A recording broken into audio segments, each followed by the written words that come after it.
So, welcome to Inomi Conversations, and welcome to this our annual event where we try and connect with some of the leading universities in UK. And we're doing another event in just a week. That that's my dog barking at the wrong moment. Okay, so we're doing another event in a week, which is on India's leading universities, and which also is just timed such that people who are getting their application ready really get the support to be able to get the questions that they want and to really understand how to gear the applications up. Every year, when we work with students, we realize that as the deadlines keep coming closer, real questions arrive in the minds of people in a way that they probably did not think about earlier. So, what we're going to do today is first give you a little bit of an overview of how a typical journey would work in terms of applying to the UK, a little bit of an overview of the system in the UK and how one really goes about putting in those applications, right? So,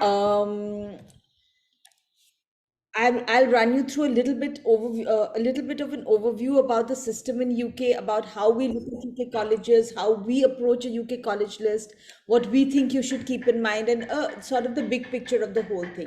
Then, starting 5 o'clock, we have three universities coming one by one. That'll take you through the whole thing. At your end, please understand that we really love an interactive session, and all our speakers would really love for it to be interactive. So please feel free to interrupt us, ask questions. You can keep putting your questions in the chat in any case, and we'll keep picking them up to answer them. So that's one way to reach us. The other way, of course, is for you to easily connect with us by just unmuting yourself and asking a question, or asking us to do that and having a direct conversation with either me or with any of our speakers.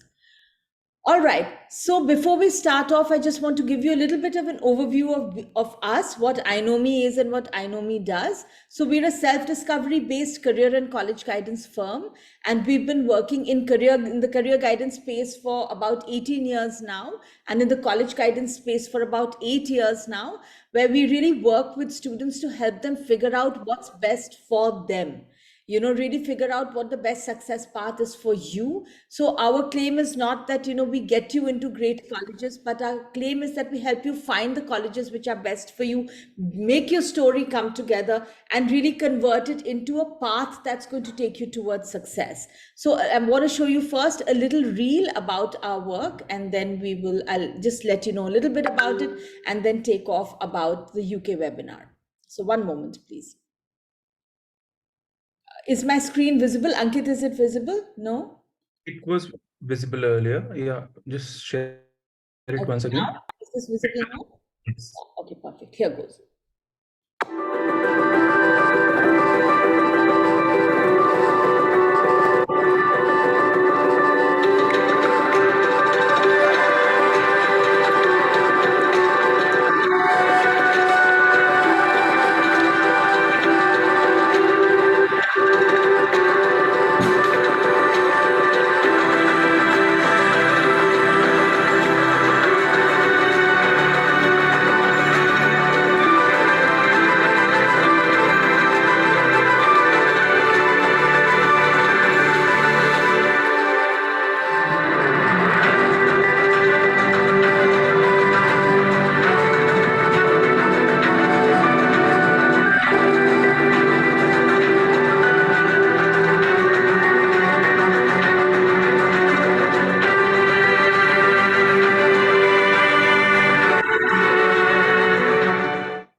Okay, so yeah. So that's us. We work with students to help them sort of find their path and to be on an exciting journey to get there. For us, college applications are also an equally exciting journey for them. I find that through every college application, a student actually puts together their vision and understanding of themselves and understanding of why they want to study a course and why they want to do a particular college. So really, it's all a journey for them to both find themselves and then to put themselves on the track that they would really want to be on. So briefly, I just want to show you some of the work that we do, which is that we work with students both in career guidance, which is through our program Pathfinder, which many of you may have experienced. which is helping students first go through a career inventory, understand 70, 80 options that are available to them. So it's a 3.5 hour long program where we both participate in career education for them, as well as go ahead and do some self-discovery based profiling, so that from the 70, 80, they may have chosen 15 as careers that are even a little interesting to them. Then that filters down to 3, 4, and then we make a kind of a flow chart for them, sort of saying what is a primary option, what is a secondary option, what is a longer term option that you can approach after graduation. Then we work with students applying to India, and as well as we work with students applying abroad. Particularly when we are looking at applications abroad, we look between US, UK, Canada, some Asia and Singapore, and a little bit of Europe. So we worked with Ireland, Netherlands, Germany, some of the European countries as well, Italy. But the main focus really remains US, UK, and Canada, as well as India. We are very strong on India, and we really think that India has a lot of options to offer students as well. And we'll, like I was telling the participants who joined earlier, that next Friday we have a session with some leading Indian universities, particularly Ashoka, Kriya, Flame, and Plaksha. And you are please welcome to join, and similarly have an interactive session getting your questions answered there. All right, so that was my little spiel about Inomi and about us. Let me take you through a little presentation on what we understand about UK colleges, and just sort of an overview, so that you've got a sense of it even before the speakers come, right? So this is the session for today that we'll be working on, and we'll so now, if we look, this is one of the first sessions that we'll be getting into after this. But then, of course, there are two more sessions that you can expect. One is from UCL, and the other is from Imperial, which is really a haven of STEM colleges, of STEM courses in UK, right? So a little bit of an overview of how one applies to UK. So as you would be aware, UK has about 30 or so great universities that everyone may have heard of. At the same time, it's not quite like the US, where you have 2,000 great universities to choose from. So often I find that in a lot of UK lists, the same colleges occur again and again, but it's important to see that we can only apply among these to 5 colleges or 5 universities, right? Which is a total of 5 applications I can put across the UCAS. So sometimes we have students applying to more than one course in one college. That means that you've got now only 3 more spaces left for 3 more applications that you have to make. So since that a number of applications you can make is so budgeted and tight, it's important for people to really think through what they want to do and why they want to apply to a particular college. So what we suggest to students is that they should start early and do their research so that they come to this, but at the same time wait till you finally get your predicted grades from the school, because UK universities, unlike any other universities in the country, in the world, have a very clear grade requirement. So they'll very, very clearly tell you that our requirement is 90% in maths, 85% overall, or whatever their specific requirement is. And it's, especially for the top universities, it's pretty much set in stone. So in case we don't meet that requirement, it's very difficult for them, almost impossible for us to have a shot with that university. So it's always best to wait for the predicted grade and then take it from there, right? So like I said, you can apply to only 5 colleges. If you're applying to Oxford or Cambridge, you can apply to only one of them, which ultimately is a smart thing. Otherwise, we would all end up applying to Oxford and Cambridge and then have only 3 places left for the others. So totally you have 120 universities and university colleges, but roughly it's the top 25, 30 that all Indian students are looking between, right? So now, how does one make an effective list, given that there are only 5 slots to fill? And our suggestions are, 2, 3 things that you can do. One is that you can have 1 reach, 3 matches, and 1 safety. Now, this is actually a very intelligent way to do it. When we're saying reach, What we mean is that we are reaching a college which is a little beyond our level. Now, that doesn't mean that I'm not meeting the required academic grade. That's like a hygiene factor. I have to meet that.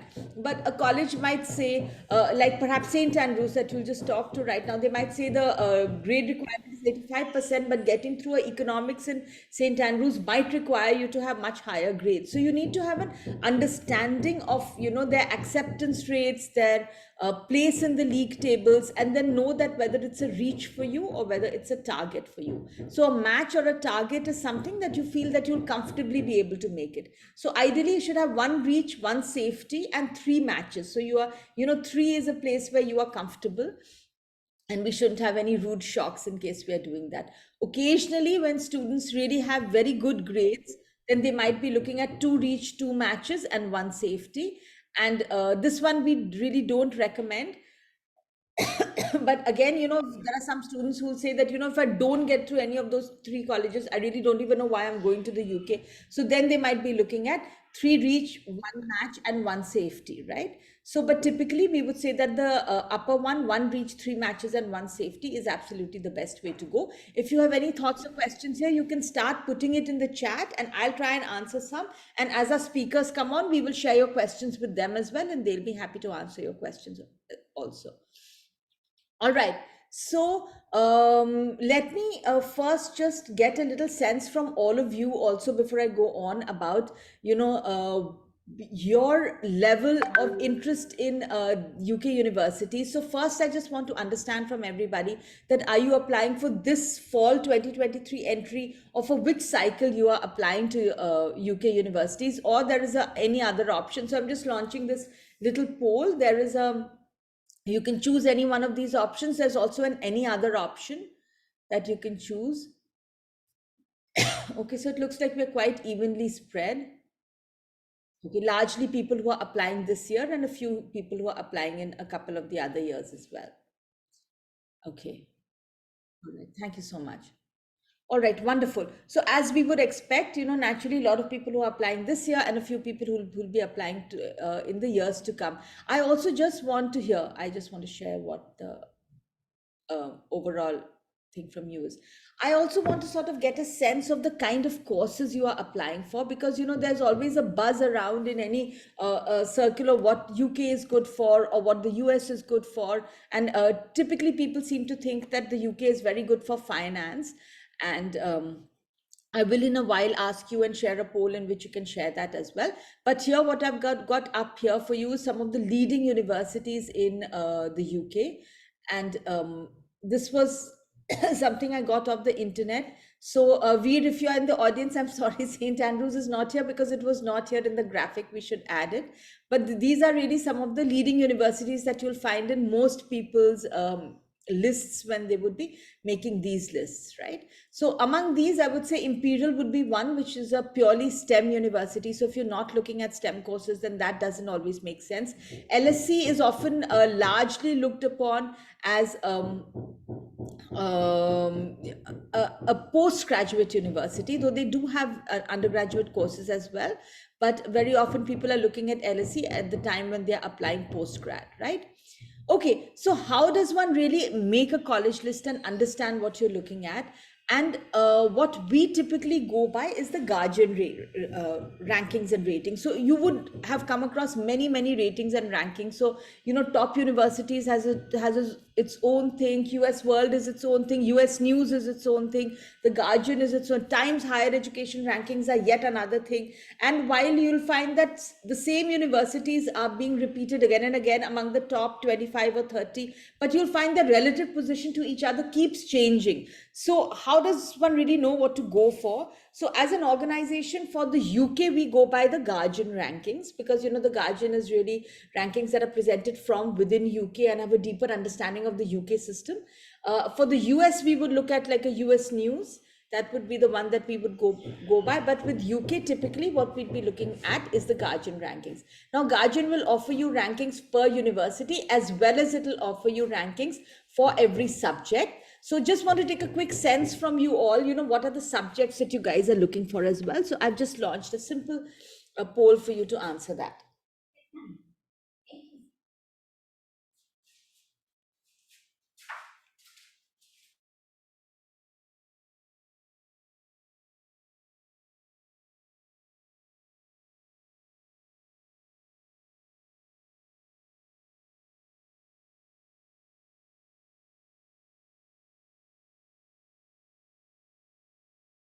Okay, interestingly, there's one person applying for medicine here as well, and UCL is really a great medicine school to apply for, but of course, very, very, very tough to get through. But I'm looking at humanities being the leading course that people are applying for. I'm surprised. I would have really thought that computer science would have been the leading one. I'm really happy to see it, or finance, economics, business finance. It is actually, if you combine business and economics, 7 out of 25 people, 8 out of 25 people who've responded are really looking at these courses. So, okay, so now if you go into the league tables, you can write Agastya. Sorry, I didn't put law in the thing. Absolutely. UK is again a leading destination for Indians to apply for law, because they firstly have a law that you can apply for straight after school, unlike US and Canada, where you have to first finish your undergrad before you can do law. Also, given the fact that our law was set up very much inspired by the British system, the British system of law is also very highly resonant with what we do in India. So it's sort of easier to pass the bar exams and practice in India if you've studied law abroad. So yeah, that's a great course to apply for as well. And I can see a couple of you are applying to law from amongst all of you, right? Okay, so here, this is the result of the poll here. So one for medicine, two for law right now, and these are the others. All right. So if you go into the league tables in Guardian, you should be able to find specific courses for specific rankings for each course. And that's also very good to go by, particularly if you have great grades, then you can really consider that and go by it. So of course, a lot of times people would go into college over course, because you might say that, okay, I just want to study in UCL, or I just want to study in St Andrews, or I just want to study in Scotland or in London, or some locational preference. But the league tables will also guide you for specific courses and subjects that you want to apply for.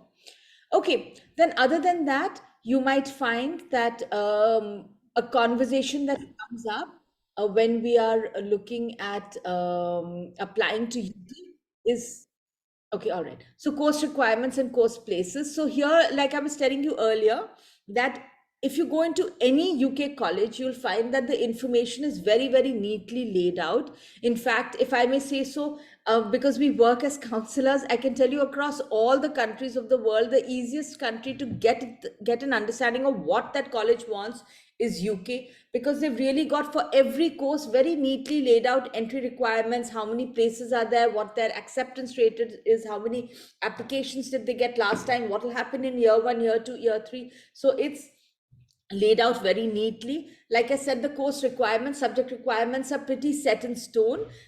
Often the admission offer you'll get will be a conditional offer, and with leading universities, that too is typically set in stone. So if one is applying to UK, one needs to know that you are taking on a academic challenge, and you should try and make sure that your first eye is on the grades and then on everything else, right? Course places, so there are typically so many places per course which would be mentioned over there, which will give you a sense of how competitive that course is as well. Typically it'll tell you how many applied and how many got accepted. So that gives you an idea of what you're up against when you're applying for any course over there.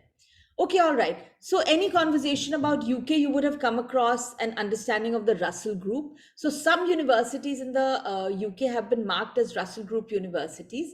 It's really a self-selected association with the Russell Group. So the Russell Group is sort of a group that is guaranteeing a certain research quality with every university. And so some of the larger universities, which have a very high research grants and a lot of research coming out of them regularly, would be part of the Russell Group. So some of the leading universities like St Andrews, Bath, which are perhaps smaller and the student body is smaller, may not be within the Russell Group. So you can look at these top 5, 6 and the Russell Group universities for you to see what are some of the leading 25 or 30 universities in the UK. So 24 world-class research intensive universities are part of this group. And then there are a few other leading universities that you'll find over and above that. Okay, so all right.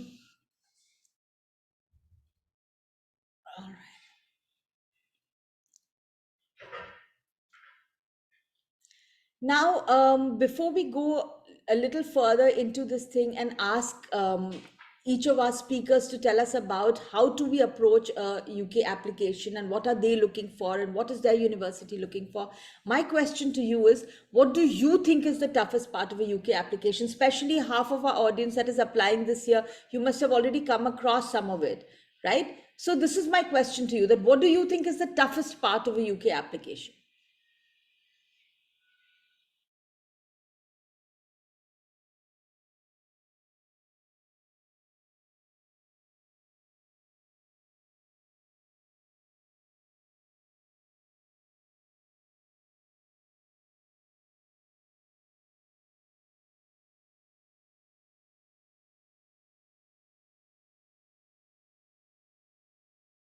Just waiting for a few more responses. I have 25 or so responses from people.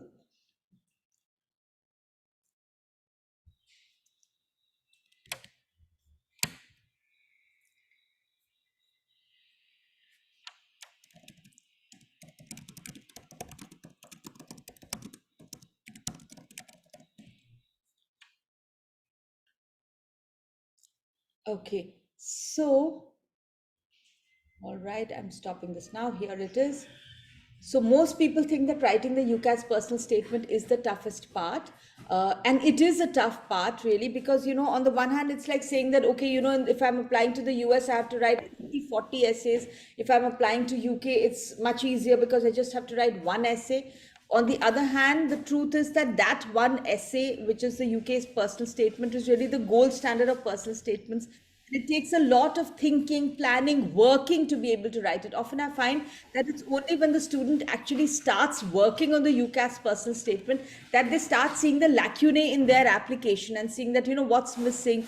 I don't have clarity on this. I need to do more work in this area, which is why I always say we should start on the personal statement with a few months to go to your application so that you really have time to build those missing pieces that you discover as you start writing the personal statement. So today, number of our speakers will be talking about the personal statement. You can ask them whatever questions you have. The other thing people find tough, of course, is meeting the conditional offer, and which is why luckily they send it in good time. And then it's really about putting your nose into the book and doing your best. So I think one should not wait for the conditional offer, but just throw themselves into their boards ka padhai and say that that this is what's going to get you onto the other side, because you don't want to lose out on an opportunity to convert an offer made by one of these beautiful leading universities just because you could have put in that extra hour of work, right? So of course it's a tough part, but I also think that it makes their admission that much more solid. They're saying we are only going to get you on if your predictions match, right?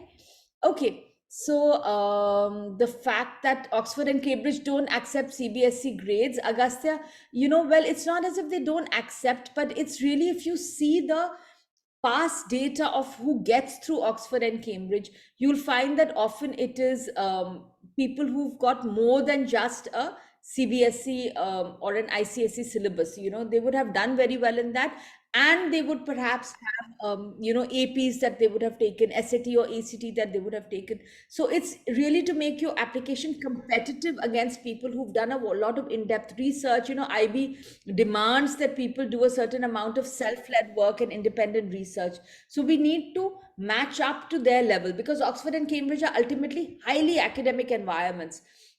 So you need to show that you have that academic stamina and that academic rigor really, for you to be able to make the cut. So that's really why this happens. Having said that, I have known one of our students to have gotten accepted to Cambridge for law without either SAT, ACT, or any of the APs, but they had suggested a really, really high predicted for him, final grade for him. So his conditional offer was, I think, at 96 or some such thing, with a 99 in a particular paper, and then that didn't materialize. But I'm just saying that it's not unheard of either, right?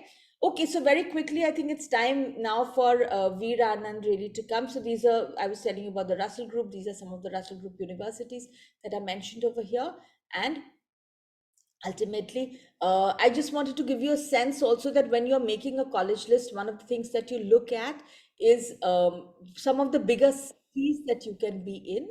And it always helps to be near a big city or to know which is the closest city, so that you can see what are the kind of organizations that are there if you want to reach out for life projects or for internships.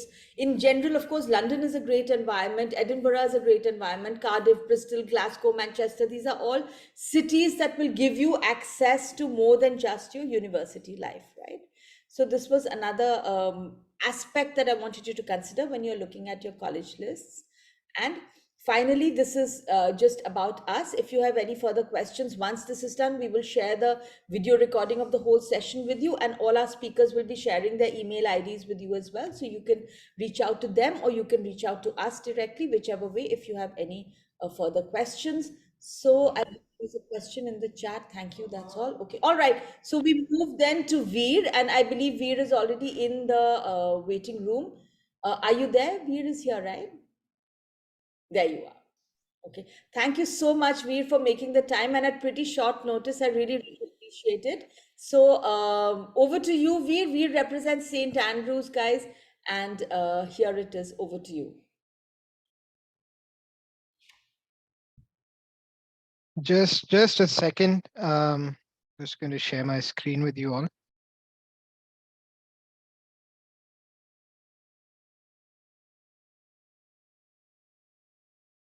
Yeah, is it visible?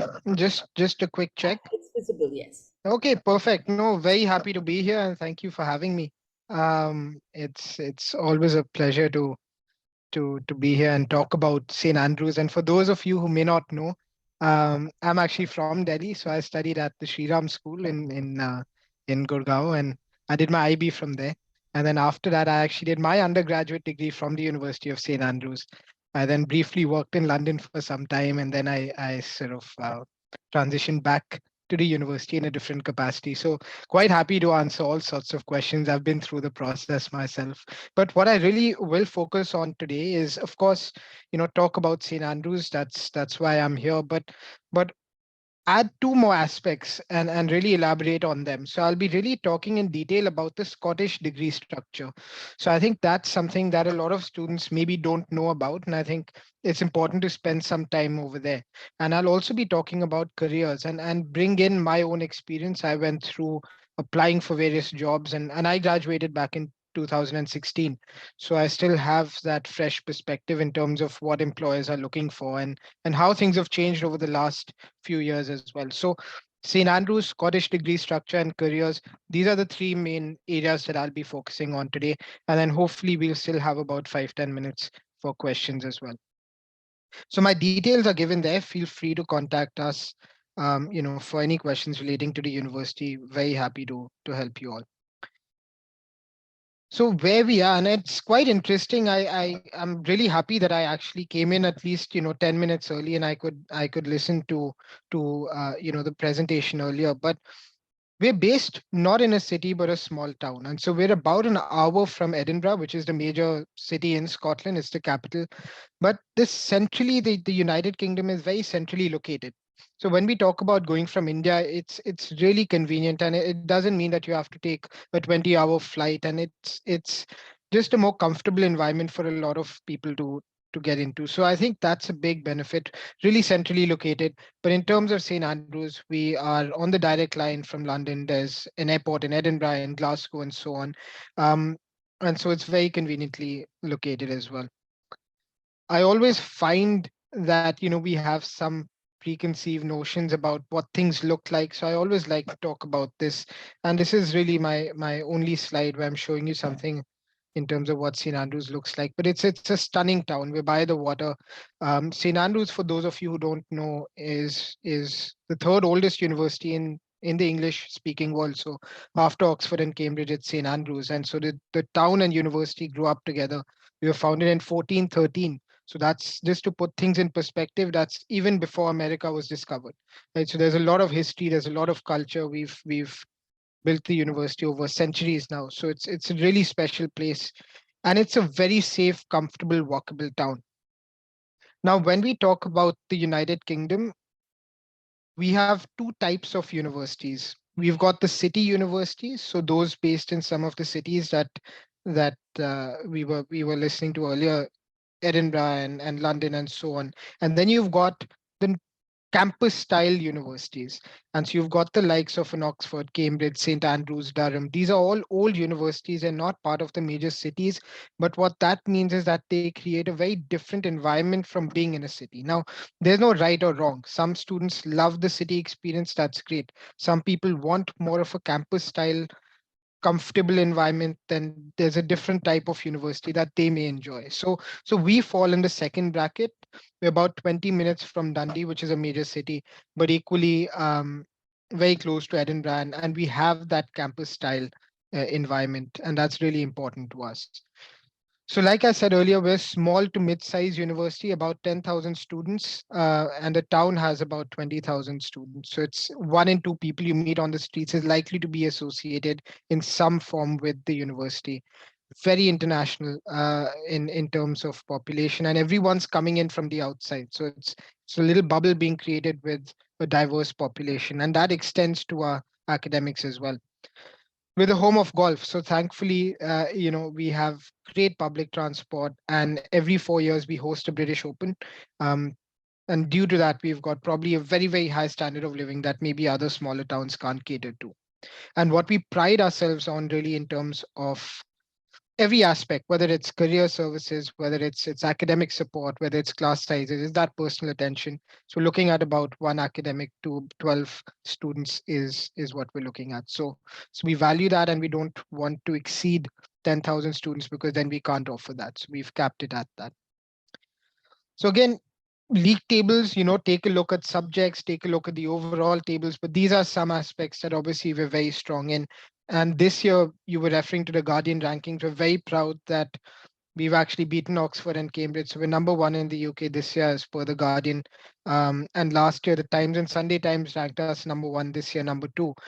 And they've coined the term Stoxbridge, because it's now not a 1 year or 2 year thing, but it seems like there's a little bit of separation with the three and the others. We're also in the top 100 in the world for a smaller size university. That's really brilliant. But most importantly, we've had some of the highest rates of student satisfaction, and I think that's really important because when I went, for example, you often associate smaller towns with maybe a lack of things to do. But when you're in a university town, there's so much to do because everything is associated with the university, societies, clubs, gatherings within the university, and there's a lot to do. So we've really been at the top of student satisfaction as well.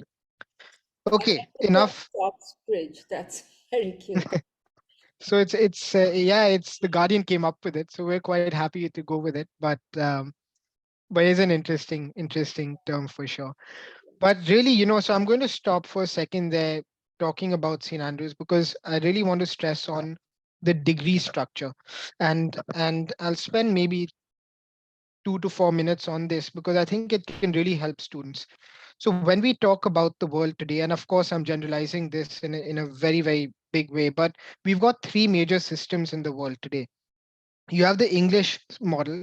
So the UK obviously has 4 countries. England in particular, but Wales and Northern Ireland as well follow this model. It's a 3 year degree. Now, what that means is you apply for a subject and you're largely bound by that subject. So, if you're very sure as a student of what you want to study, I think it's a really good system that you can look at. It's very similar to what we now have in India, or probably what I can see some parents here today, and that's maybe what you went through the Indian system as well. Is it's one degree, it's what you apply for, and that's what you study. And then if you do want to, take up a master's, generally a non-MBA master's in the United Kingdom is 1 year. So you're looking at 4 years, and you could complete your master's as well. Now the other extreme is the USA, and I shouldn't say liberal arts actually. It's liberal arts and sciences now, and that's a very flexible, broad degree structure. So that's normally 4 years in length, similar to Canada, similar to Australia, and you have a core curriculum. So often you can pick between different pockets of subjects. You might want to do English, mathematics, history, biology. So if there's someone who really enjoys studying a variety of subjects, maybe not entirely sure of what they want to study, you can go in undecided as well. And I'm no specialist when it comes to the 3-4 thousand US universities. That's for the counselors here. But largely, there's more breadth and flexibility offered in the liberal arts curriculum in the United States, and so it really suits the student who maybe wants to try out very different subjects and then make up their mind in terms of what you want to study. Now, why I said, the Scottish degree will surprise you is because while being in the UK, we actually have a 4-year degree. And that's something that not a lot of people know about, where we sit in the middle of these two systems. So we tell you to apply for a major, that's applying through the UCAS. But you actually have the ability to take up more subjects in your first few years. And so we are a 4-year curriculum as well. And so you do that, and it's only at the end of 2 years that you decide what you want to do. So who fits this system? I think it's really good for a system, for a student who has a rough idea of what they want to do, but maybe not exactly what subject they might want to take to reach that goal. So you might want to become a consultant, but that can happen through economics, management, psychology. There's many ways of getting to that goal. And maybe you do want a little bit of flexibility. So I think these are the three major systems that are prevalent in the world. There will be subtle differences. If you're looking at Canada, it's more like, closer to sort of that 4-year US model. You might be looking at Singapore, which might be more stringent in its approach. So, but largely, these are the three models that are prevalent in the world. So, in the UK, you do have flexibility, and then you might want to look at Scotland for that. So, I just wanted to make this clear when we proceed, because sometimes students, when I ask students why you're applying to the US, they say because there's flexibility. And so I just want students to know there is flexibility in the UK as well. Even if you decide it's not St. Andrews, it might be Edinburgh, it might be Aberdeen, it might be somewhere else. Scotland does offer more flexibility in comparison to the other countries in the UK. So what learning looks like when we talk about generally Scotland in particular, but I'm going to confidently say this is across the UK, you often have a mix of different ways of learning. So you'll have lectures, which is what we used to in school in India, where it's an academic talking to students in a larger group. But often you'll have lab work, you'll have smaller tutorials where the academics will sit in smaller groups with students. You'll also have a range of different ways in which you're assessed. So I think that leads to when I talk about careers, but what a university does isn't just teach you the content or give you the knowledge to succeed, but it's also equipping you with certain skills that you can then take to the workforce. So there is a focus on independent learning. Now, this is something that's across the UK. I think students often need to understand that before they go. It's no longer school. We do expect students to be able to at least start to learn to manage their time. If you've got 40 hours in a week, that's a general working week in the United Kingdom, you might have 25 hours of class time. How do you structure that, those 10, 15 hours? No one's going to spoon feed you. You can manage your time. Do you want to work in the morning? Do you want to work at night? Do you want to read, you know, post your classes? Do you want to give yourself a break? When do you want to play your sports? It's about having that ability to learn independently, to go and do your reading. If your academic is saying there's 15 articles I want you to read, 5 are compulsory, are you the type of person who'll go ahead and make that extra effort and read the 15 articles? So I think students need to understand that across the UK there is independent learning. That's an expectation that we have from our students. So how do you apply? I'm not going to go into the UCAS. I know that Namita is doing this after me, but St. Andrews, we actually accept 3 ways of applying. What's important to know is you can't mix and match. It's not a combination of 3, it's a maximum of 5. So UCAS is what I would stick to. If you're applying to more universities in the United Kingdom, UCAS is your best friend. Please apply through the UCAS. If it happens to be the case that you're applying to the US and you just want to apply to us or another Scottish university because it's a 4-year degree, then you might be able to apply directly and use the Common App. But again, one method of applying, not mixing, many different ways of trying to get that one extra choice or 2 extra choices. That's not what it's for. So we do accept other ways of applying.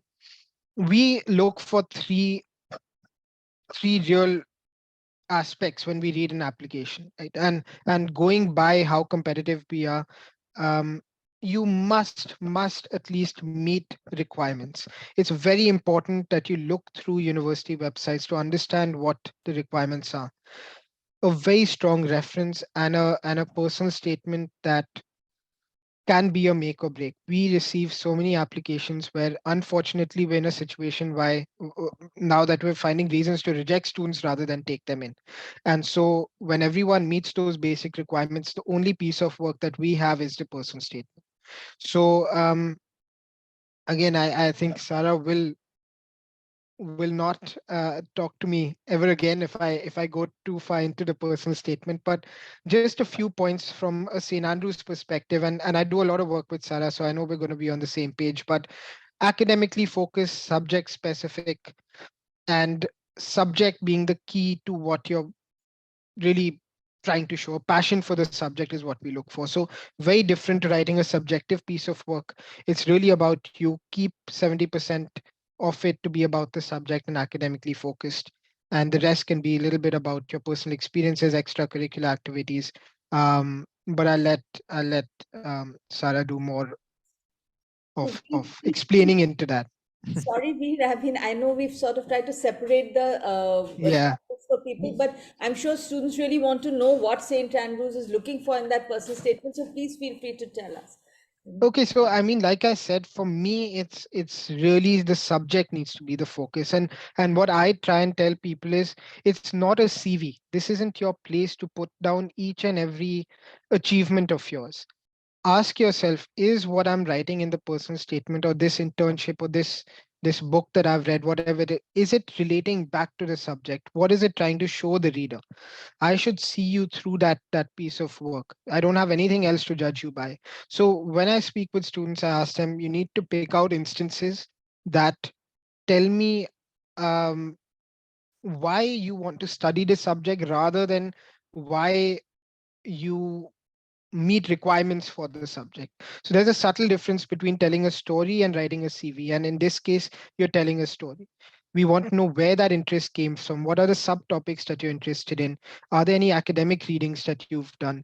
Reading is very important.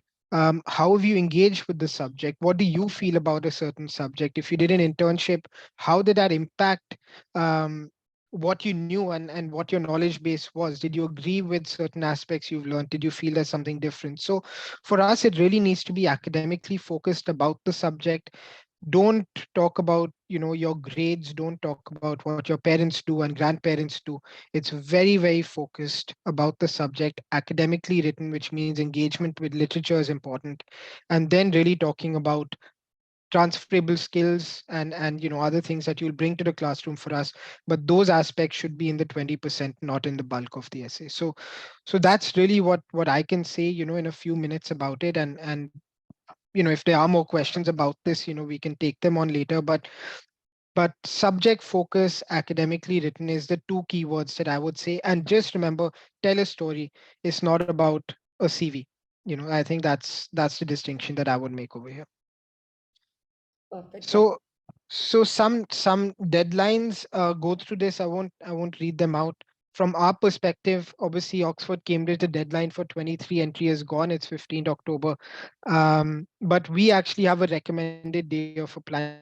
We really encouraging students to use St. Andrew's Day, which is 30th November, as to be most competitive in the process. So when we follow a rolling admissions process, which is what the majority of the United Kingdom universities follow, as we see applications we like, we make offers. And so obviously the later you leave it, there's limited spaces available at that point. So we've put down a recommended day because that's what students were asking for.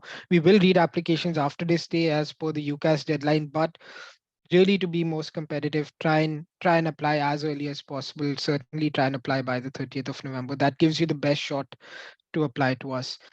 Otherwise, 25th Jan is the UCAS deadline. Generally, international students can apply after that, but any top university tends to fill up their spaces by then. So if not 30th November, please try and apply by the 25th of January as a latest date for any other UK institution. So there is a slight advantage in applying early, generally in the region. So so going back to really the degree structure. So for us, we have majorly four faculties. You can see some subjects there, and the interesting group of subjects is really the cross faculty ones. So these are subjects that can be studied in the science faculty or the arts faculty. And so let me give you a visual example here. So when I speak about the difference between a 4-year degree and a 3-year degree in terms of Scotland versus the rest of the UK. So this is the Scottish structure largely, where you're applying for subject one, but you actually have the ability to take up any two other subjects in your faculty. And so you do this for a few years before then deciding, do I want to continue with the subject? Do I want to change my mind? Maybe I've realized maybe combining two subjects is better for me in my career. So you start off with a lot of breadth and flexibility, and then as you narrow, in your the subject that you want to study, you finally decide what you want and then you specialize. So you've got the opportunity to do your research, with research led anyway, but you do your dissertation and then you can further specialize in modules that interest you. So in my example, I took philosophy, economics, and management. Those were my subjects. And when I went into third year, I had about 20 different modules to choose from. So if I wanted to do corporate finance, that's one option. If I wanted to do something in international marketing, I could have gone in a completely different direction. So you still have a lot of flexibility to pick out the modules that you find interesting to yourself.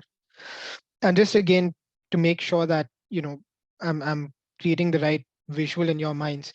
So this is again another example. I gave you mine, but this is what it looks like. Someone applying for ancient history, taking up Spanish and philosophy, then actually then realizing maybe this is a better combination.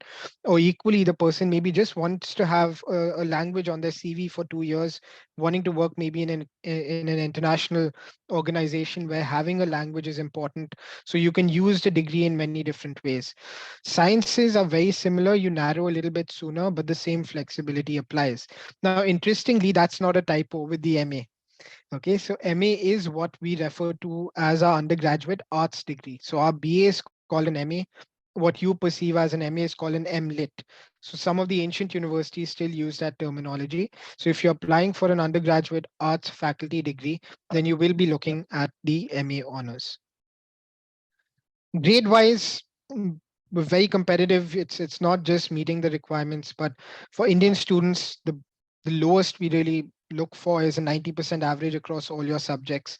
For IB students, most of our subjects are 38, but then you'll have requirements in your HL subjects, sometimes SL subjects as well. And in the Indian requirements, you might need to meet 90% and above in particular subjects. So very important to look at not only the overall requirements, but the subject specific requirements as well. And also meeting these requirements is just one aspect. So we look at many different aspects, including your personal statement and the reference to make decisions. But meeting requirements is key to any competitive UK institution. So I've come to the last few slides. I do want to take on some questions. I'll skip this, just because we're running out of time. But something that I feel, and talking from my time at St. Andrews, I think something that an old historic university can give you is really a lot of tradition. Knowing you're walking down the cobble streets where royalty have walked, for example, or taking part in some of these traditions that have been going on for 200, 300 years is quite a special feeling. So I think that's something that students may want to consider as well, is what living there actually looks like beyond the academics, what the culture is like, what the tradition is like. So I think that can also play a key role in making a decision for yourself. So let's come to careers. Like I said, that's the third aspect I wanted to really focus on. Um, and we have one of the biggest career centers, and like I said earlier, we offer one-on-one support really. But what's really important for you to know in a global context is that the United Kingdom now has brought back the 2-year work option. So it's called the graduate work rule, the graduate immigration route, if you want to call it that. It's a 2-year option where you don't need a sponsor. So it's different from the sponsorship model.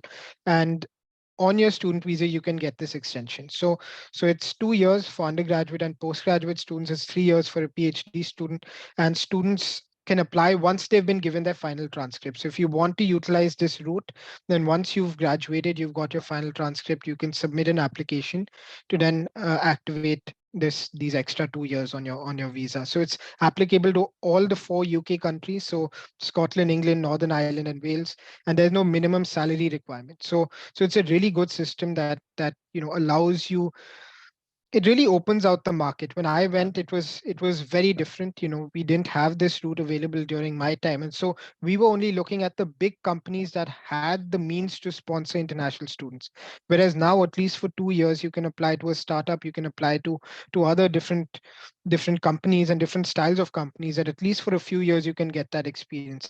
And then maybe in those 2 years you want to move up the ladder, work for a bigger company. It really opens out the market, and so that's a great benefit for students today.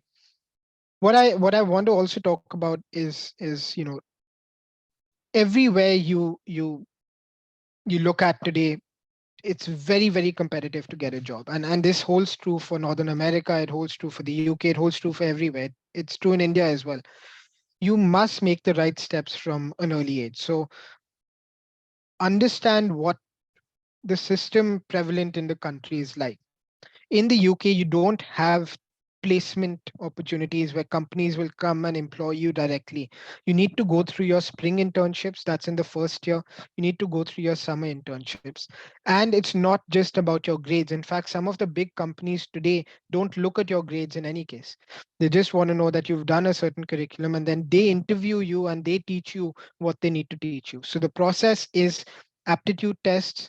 If you pass those, you get a phone call, have a brief phone interview, then they call you to their office, for an assessment center, and then you might have some final interviews. So going back to, Richa ma'am's point over there, does being in a city help? Maybe it does, but today, certainly for a lot of the big companies, they come to the top universities, and all your assessment centers happen, in the city, so you can always travel there. Most of our students at St. Andrews end up working in London, so that's the big hub for them. But interestingly, the two cities that are actually growing in terms of jobs outside of London, both happen to be in Scotland. So you're looking at Glasgow and Edinburgh. So it's a very interesting climate in Scotland. This is really my last slide, but I think this is quite important.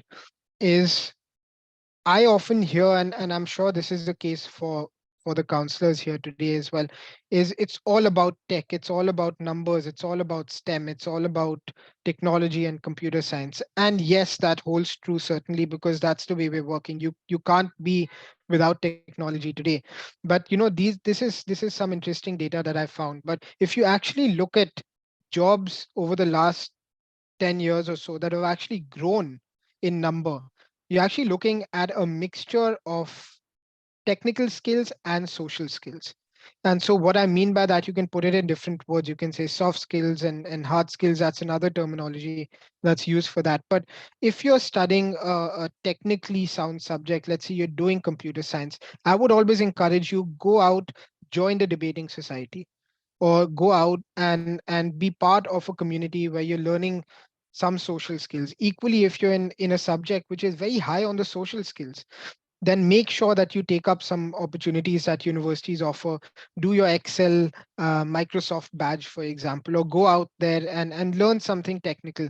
So that learning shouldn't stop. It shouldn't just be your degree. Your degree alone today is not enough to get you a job. So it's about the degree, it's about the technical knowledge and skill, but it's also utilizing the other services that a university has to build the soft skills. Both together is what's going to make you competitive in the job market. So that's really from my experience of putting in a lot of applications. Like I said, I was consulting in London briefly, but that's what's really going to make you competitive. When you go into a job interview, no one asks about the subject. The questions you get asked, and I've been through Morgan Stanley and all the big consulting firms, it's about demonstrate an instance where you dealt with a tough customer, or talk about an experience where your teammates weren't working for you. How do you talk about those experiences? It's only when you've got those soft skills, if you've been through these experiences, that's the only time that you can confidently address these sort of questions. So make sure you're just not banking on your degree.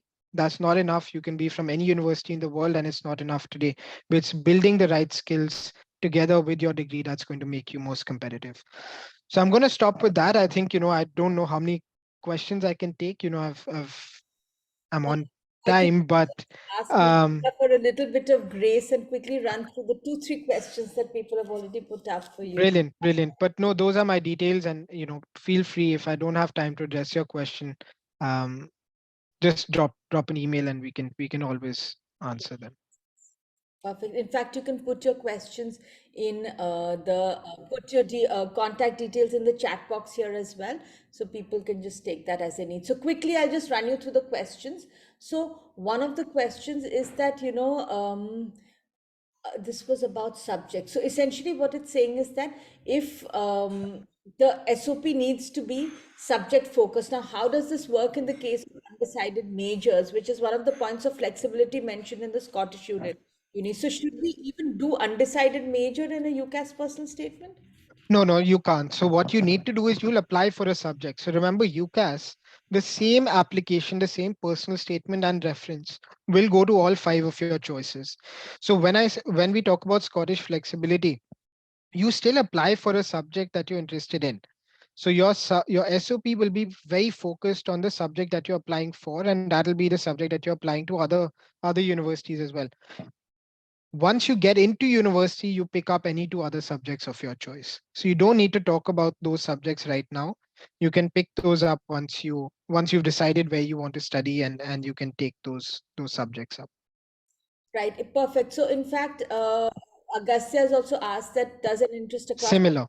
the SOP appear to be lacking in Yeah. focus? I think he Yeah. said yes. That So what I will say about the SOP as well is if you are applying for a joint degree, not just to us, but even to an English university, really don't ignore the second subject. So sometimes students tend to focus on the let's say you're doing economics and management, and you write everything about economics. It's not the way to go. You need to really spend time if you're applying for a joint degree to make sure you spend time on both. But that's actually that's a different question altogether. Right. So here, now there are two questions here from Hema.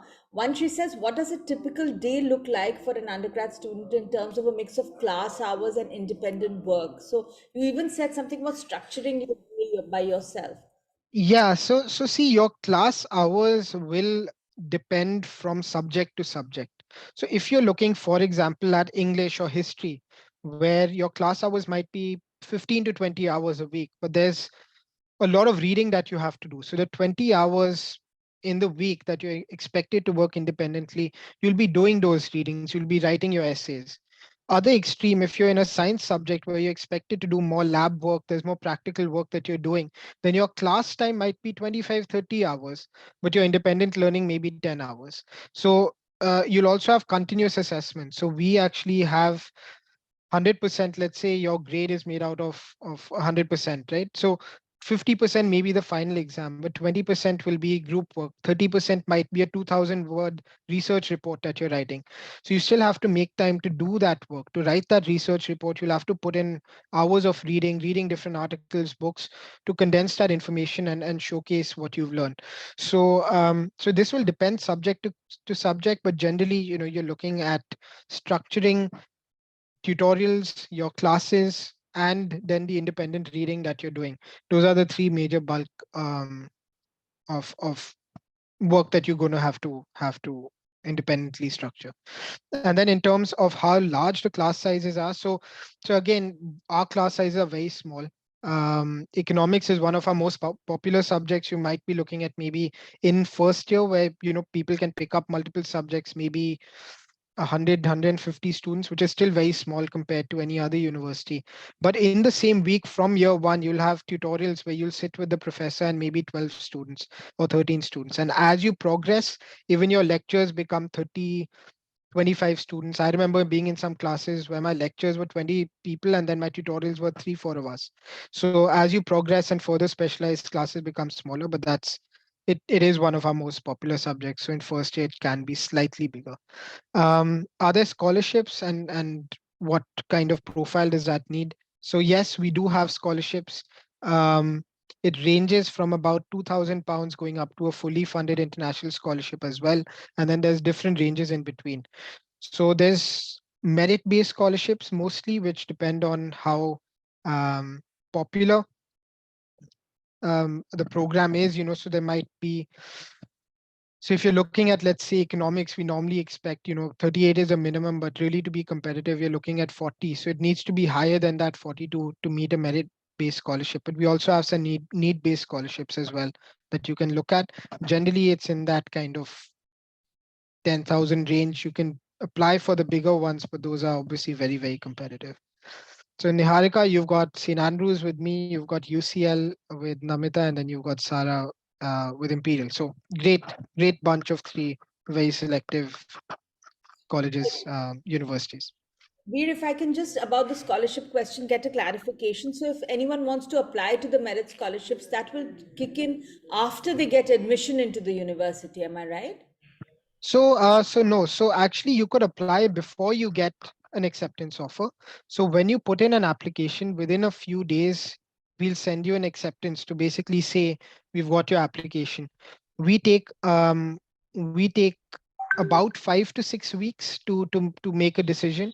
So you can use your student ID in that time once you get it, and you can put in your application. So we don't automatically assess students for scholarships. You do need to apply. We will ask for an extra essay in some cases, maybe an extra reference as well, depending on the scholarship. But you can do it before you get an offer. So it's just once you get your student ID, you can then go ahead and we'll send you an email with the information, and you can apply for multiple scholarships. And we don't disadvantage you. So applying for a scholarship doesn't impact your application at all. It's separate from your application. So there's no harm in applying for sure. So I think Ish is A very, very asking. last question for Veer. Yeah, let's do that. And otherwise, I can certainly take my email from Richa ma'am here, and she can always ask me. But how would this change for a master's? So again, a master's is very different in the sense that we'll do look at um, when you're writing a master's application, you can talk more about where you want to go with this. Also, a master's application doesn't go to other colleges, so you can specify why this program with St. Andrews is important to you. You can talk about your career goals. You can talk about what you've done previously, where that impacts um, The us specific in this question degree. I think Veer is that does it still need to have so much academic focus? Like if someone's applying for a master's program in business or digital marketing, so should they emphasize their work experience more, or do you still need to talk about books and See, I mean, it is different. It may be not as academic, but remember that you'll anyway be submitting your CV, so we will get all your experience through that.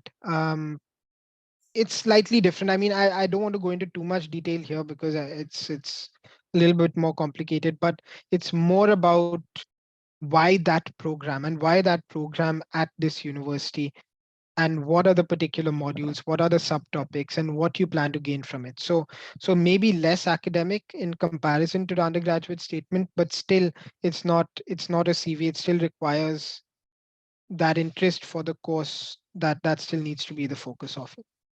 got that. Okay, all right. So perhaps we can address a question about AP students to Namita. I think she should be able to accurately answer that as well, right? I'm just mindful of the time because Namita has. Yeah, I have gone over. So Yeah, yeah, so hardly your fault. I think there are so many questions. This is a very anxious time for people applying to the UK. So thank you so much for being here with us, Veer.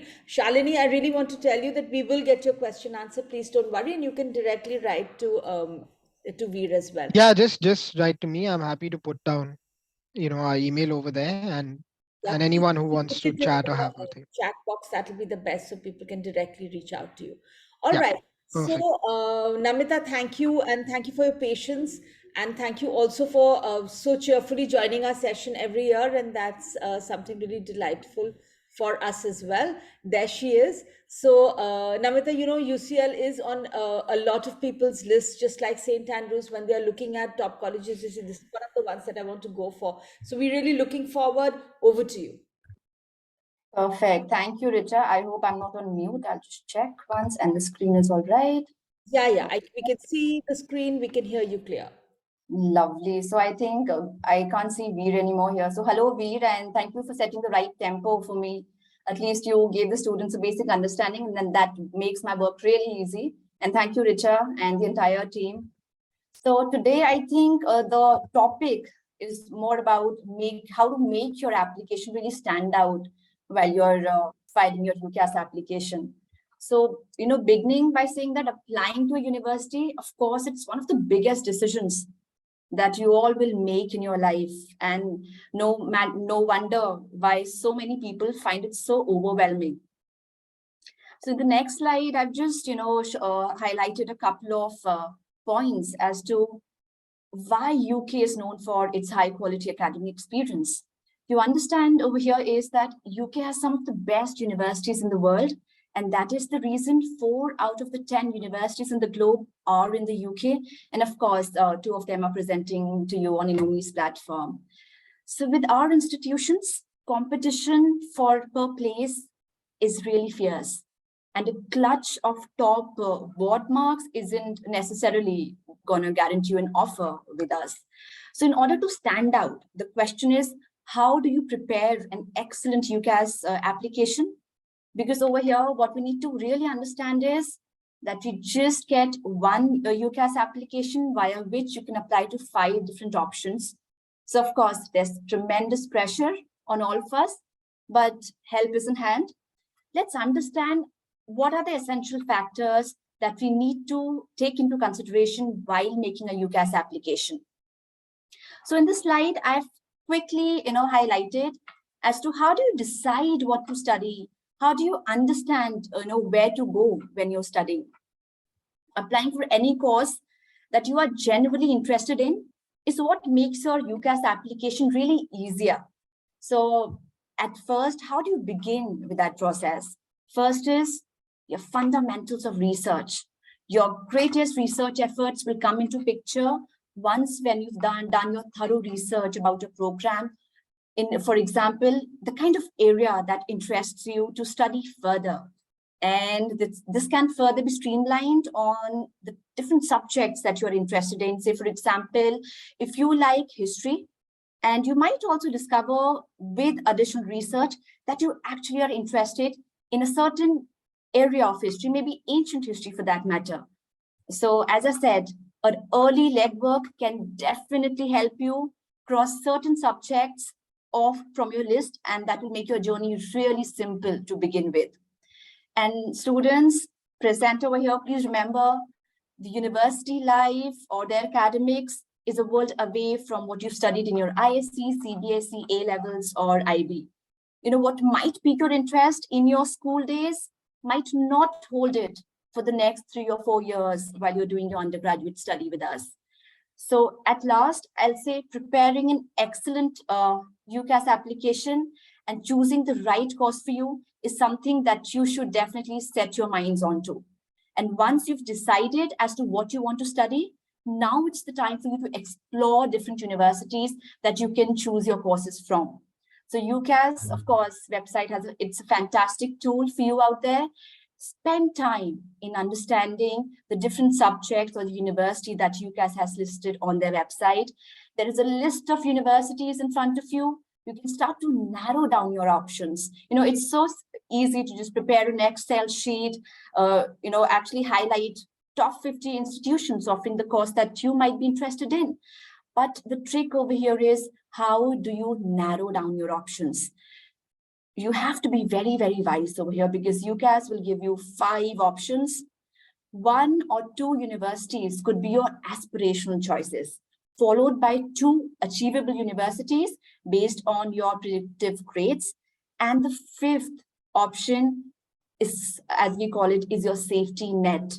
I've created a chart here to simplify your journey, and you can take a picture of that slide. I'm going to showcase that moving ahead, so that you can list your top 5 institutions, various factors that you will be considering while moving abroad, and definitely you can add your marks, remarks, cross-take, or maybe put a cross behind right next to it when you're planning your studies. And most importantly, these days, I think there's a trend of open days coming up in the university. A university might look very different to what it looks on the websites or the university brochures. So it's important, maybe if you have an opportunity to visit the university, maybe get a feel of the campus, maybe the surrounding area, the location, I'd highly suggest you to do that. And of course, now a lot of universities also offer you virtual open days. So if you're limited by travel or time restrictions, I would highly recommend you to have a look for yourself. There are so many universities hosting virtual open days. Make sure that you do your research while you're visiting their institution. Sign up for their virtual tours, because that's going to help you with some great insights about accommodation, maybe meeting current students virtually, the admission staff, attending faculty talks for that matter can be a really good experience for you. So moving on to the next slide over here, I just wanted to talk about how do you start on your extracurricular research and writing? Because when you've planned that you are going to study in the UK, or maybe you've also highlighted or shortlisted the universities that you want to apply. Now, most important factor over here is looking at the reading list, preparing your reading list, working with your teachers, with your counselors, and how do you make your application stand out.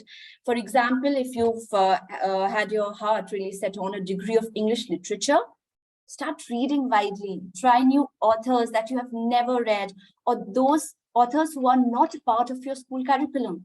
I mean, these kind of exercises will give you some excellent topic of discussions that you can mention on your personal statement. Say, for example, if you're interested in anthropology or maybe ancient history, visiting galleries or museums or attractions, you can definitely, these kind of experiences will enrich the content that you put out on your UCAS application. Say, for example, you can also consider, maybe if you're applying for a business degree, you can shadow a friend or a family, some family friend or some known person who runs a business, maybe for a few days. Just, voluntarily working for them will give you a great insight and great points to write on your UCAS application. However, if you're still unsure onto what to study, talk to your teachers, talk to your tutors, your parents and your counselors.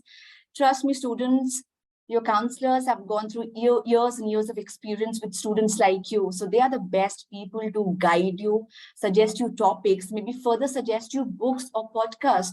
And there are so many free resources available to you so that you can definitely, clear and have that clarity of mind in order to choose what way you will be going through. And the next trick over here is, the next slide that I've just showcased is about making your UCAS application really early. So one of the best things that you can do is start thinking about your application really early, which means from grade 11 year onwards, particularly if you're thinking about Oxford, Cambridge, or UCL, or about any specialized course in medicine, dentistry, or veterinary sciences. You really need to think, you really need to give it at least 1 or 2 years in advance to be able to think and, knit your personal story behind it. So think of your application process, be it in the UK or any other, country across the globe, as a long-term strategy.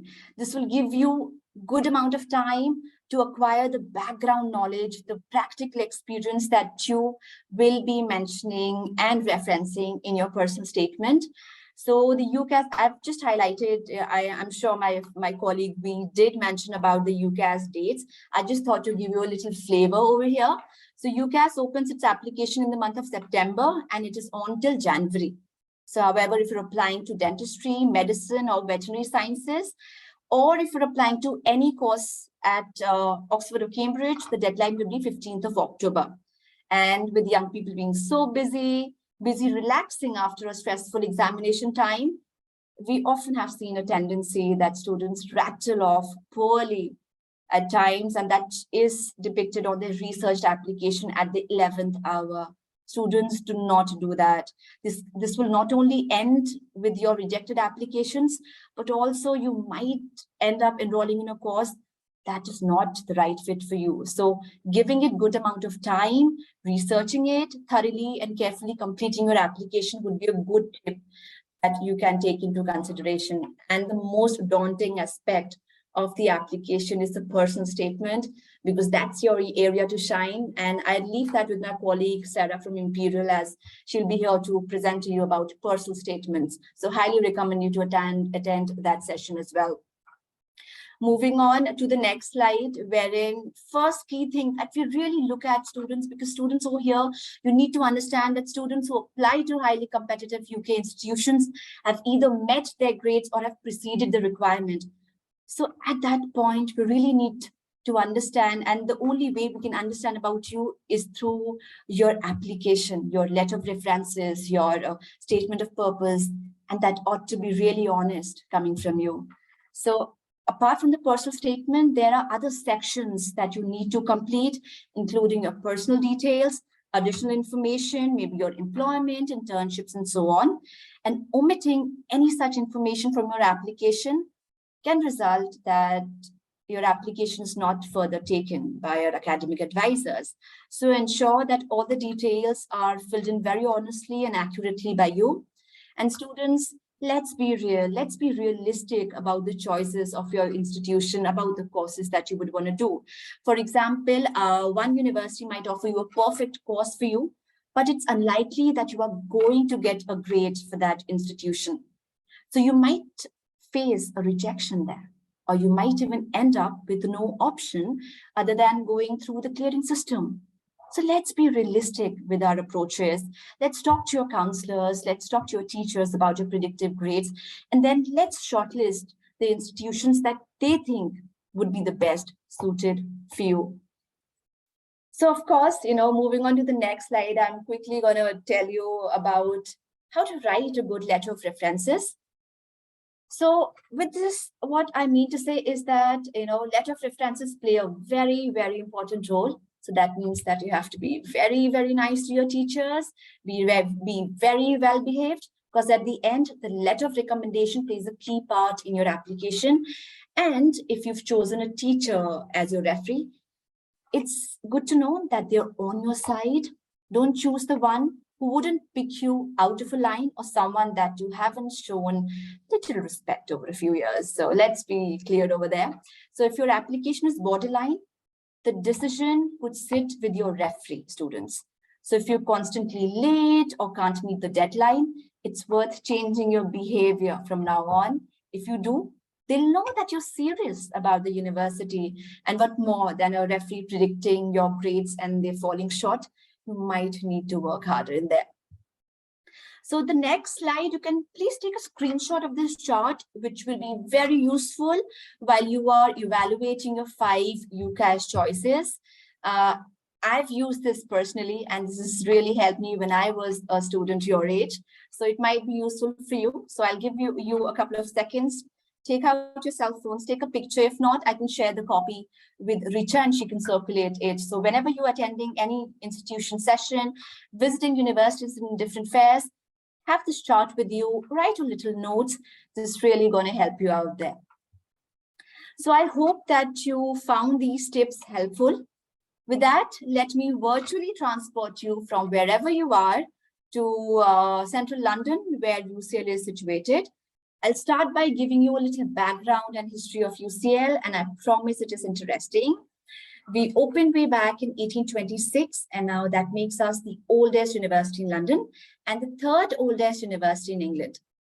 Before us, it was just Oxford and Cambridge in England. And if you had to study there, you had to be a man, you had to be the member of Church of England, and also the member of upper class. It was really restricted. However, breaking the norms, UCL was the first institution to say it shouldn't matter the academic merit, and we became the first university to accept women on equal terms as men. Now, let me tell you, it was quite controversial that time because not everyone was happy. So I can definitely say that we are built on the heritage of brave thinking. And of course, UCL has always been doing things differently, and that's the reason it's very much a world-leading institution today. In terms of programs, we have over 200 UG programs spread across 11 different faculties, and it would take me a lifetime to cover them all today. So maybe if you have any questions about specific programs, I can take that up after I'm done with my presentation. So at UCL, we do the traditional programs like laws, medicine, engineering, economics, artificial intelligence, pharmacy, history. And many of you sitting over here might already know what kind of degree you want to study, and that's totally fantastic. But for students still deciding, I encourage you to see for yourself the interesting programs that we have for you. Say, for example, anthropology, cancer biomedicine, population health sciences, English literature.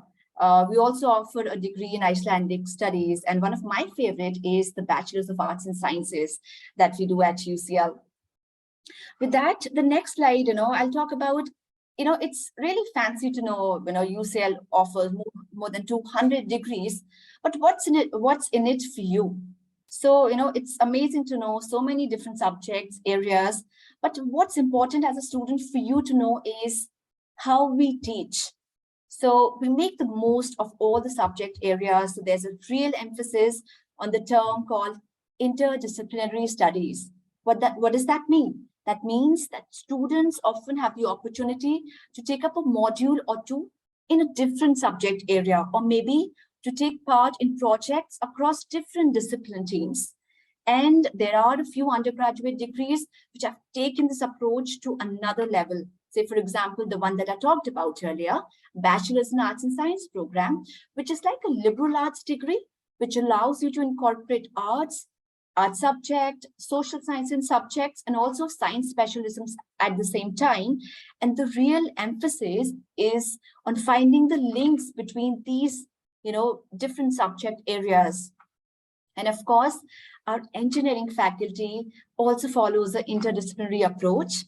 So how do we do that? So in this, we offer a single specialism. For example, if you do a degree in computer science, or maybe mechanical engineering or civil engineering, you will be allowed to do a project in collaboration with students across different engineering disciplines, maybe in collaboration with our psychology department as well. For example, designing a healthy subway station or maybe a healthy building was one of the projects undertaken by our civil engineering students recently. So you have an insight as to how the other disciplines work and how you all can work together. And this approach definitely prepares you, because that's the need, what the employers require from the fresh graduates these days. And of course, the emphasis at UCL is not on making you what to think, but how to think. So last, moving on to the next slide, let's just quickly summarize the important factors that we talked about today. So once you've completed your UCAS application, students, don't go thinking that all the work is over just yet. Your UCAS document is a very long document with lots of tick boxes, drop downs menus. So it's possible that you could have made some errors along the way. So let's refresh it. Let's start from the beginning. That's why it is important to give yourself a bit of distance from it, maybe a week or so, and then visit it again with your application with a new perspective. So with that in mind, getting someone else, say, for example, your friend or a family member, or say, for example, your counselor, ask them to review your application. That will be a great idea to do so. And they'll be able to spot errors that you might not have a look at, since you are the one who's filling up the UCAS application, and getting them to read your personal statements. Of course, your letter of recommendation will be thoroughly read by your school teachers. So, collaboratively working with your counselors and your teachers, you both will be in a position to spot any issues, and while you're actually hearing it from them. So with that, I will now open the floor for question and answers. Happy to take the questions. I think the first one beginning with APs, I believe. Yeah, that one's been pending for a while. That, how does that compare with the IB grades, and what guidance would you give someone who's under the AP system? Well, in terms of students coming from India, what I require is at UCL, we would only look at the curriculum that you're presently studying in the school. Because if you're taking external APs, we might not have a direct conversation with the person who is judging your AP statements. So I request you, if you've taken an AP, you can mention that in your statement of purpose. But we would definitely look at the curriculum that you've studied in the school, because that puts us in a very safe spot to be able to judge you through a letter of recommendation that comes through a teacher or a subject teacher who's actually teaching that particular subject. And if someone's actually taken the AP curriculum, so I think what they want to know is that, just like he said, that in IB we are looking at 40 plus, essentially for competitive courses. I think that's the kind of guidance they're looking for here. All right, so the AP marks will be different from different subject to subject. If if that person can quickly write down what course are they looking for, I can help you with the AP grades there. Great. So meanwhile, let's move on to a question that we have for economics, that what does a typical day look like for an undergrad student in terms of class hours and independent work? I think, Hema is trying to make sense of what that, environment for a student is like really, and how large are the class sizes there? All right, so with 200 different degrees, it's difficult for me to keep a track on the number of students enrolled in particular classes. But with that, let me tell you that in the first year, students will have large lecture theaters, and the same will be substituted by smaller group teachings, maybe from the second semester onwards. Because first year, all the fundamental modules are the basic for most of the students. So they will have to sit in large lecture theaters. So say, for example, a BSc Computer Science, a BSc Economics, that's where a lot of students apply to. I can, maybe pull out the sheet wherein I can quickly let you know the number of seats that we have. Allow me one quick moment, and then we can talk about courses in here. Give me one quick moment.